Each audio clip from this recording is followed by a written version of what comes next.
प्राचीन सप्त देवालयों में से एक स्वयं प्रकट राधा रमण मंदिर में ठाकुर राधा रमण लालजू का 483वां प्राकट्योत्सव विविध धार्मिक अनुष्ठानों से मनाया गया। प्रातःकाल ठाकुर जी का दूध, दही, शहद, घृत, इत्र और सुगंधित जड़ी बूटियों से महाभिषेक किया गया, जिसके दर्शनों के लिए भक्तों की भारी भीड़ उमड़ पड़ी। संपूर्ण मंदिर परिसर ठाकुर राधा रमण लालजू के जयकारों से गुंजयमान हो गया। भारी भीड़ के चलते श्रद्धालु ठाकुर जी के दर्शनों से वंचित न रह जाएं, इसको ध्यान में रखते हुए मंदिर प्रबंधन द्वारा LCD स्क्रीन पर दर्शन की व्यवस्था की गई। सुबह से ही मंदिर के जगमोहन में चांदी के सिंहासन पर ठाकुर जी के श्री विग्रह को विराजमान करवाया गया। मंदिर सेवायतों ने वैदिक मंत्रोच्चारण के साथ आराध्य की धूप पूजा की और फिर वैदिक परंपरा अनुसार महाभिषेक शुरू किया। करीब 2 घंटे तक चले ठाकुर जी के अभिषेक दर्शनों पर टिकी भक्तों की नजर हटने का नाम नहीं ले रही थी। वैदिक पूजन अर्चन के बाद भक्तों को पंचामृत प्रसाद वितरित किया गया, जिसको पाने के लिए भक्त खासे लालायित दिखे। सुरक्षा के दृष्टिगत मंदिर प्रबंधन द्वारा विशेष इंतजाम किए गए थे।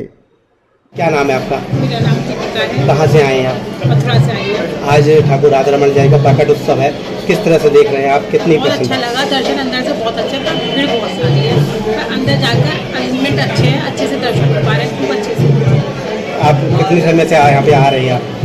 अभी तो काफ़ी टाइम से आ रहे हैं जी। पर ये है कि पहली बार दर्शन कर रहे हैं आज अभिषेक के पहले। ठाकुर राधा रमण जी का स्वरूप देख के कैसी अनुभूति होती है? बहुत प्यारी, बहुत अच्छी चल रही है। श्रृंगार के बारे में कुछ वर्णन कर पाएंगे? बहुत सुंदर श्रृंगार है, ऐसा लगता है जैसे बस प्रकट होने वाले हैं।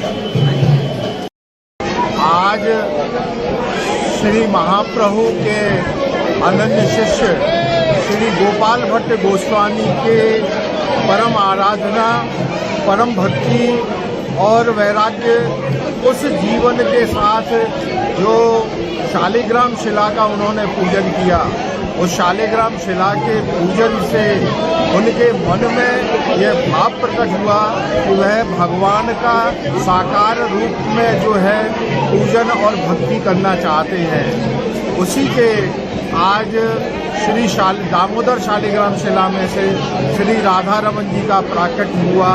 आज 483वां श्री राधा रमण देव का प्राकट्य उत्सव यहाँ राधा रमण मंदिर में बहुत ही धूमधाम से मनाया जा रहा है। आज के दिन ठाकुर जी का महाअभिषेक का आयोजन किया जाता है।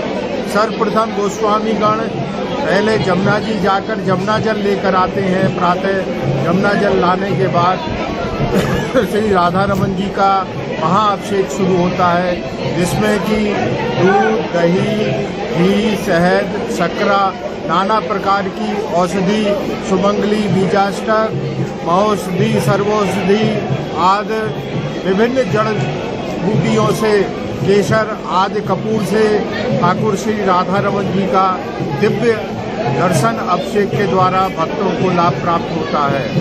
आज के दिन लाखों की संख्या में देश विदेश से भक्त आकर इस ठाकुर जी के महाअभिषेक का दर्शन प्राप्त कर अपने को धन्य महसूस करते हैं। ठाकुर जी का प्रकट उत्सव है, क्या विशेष भोग लगाया था ठाकुर जी को? ठाकुर जी को तो आज 56 प्रकार के व्यंजन भोग लगाए जाते हैं। उस 56 प्रकार के भोजन जो ठाकुर जी को भोग लगता है उसमें कुलिया, लड्डू, मठरी, सेब, चौपड़ता, कचौड़ी, टिकिया आदि नाना प्रकार के भोग ठाकुर जी को लगाया जाता है। विशेष रूप से आज जो भोग लगता है वह तिल का भोग लगता है। ठाकुर जी को जो है वो शक्करा में मतलब चाशनी में तिल को बनाकर उसकी पट्टी बनाकर तिल का भोग विशेष रूप से आज ठाकुर जी के इस दिव्य महाअभिषेक के बाद उनको वह भोग लगता है।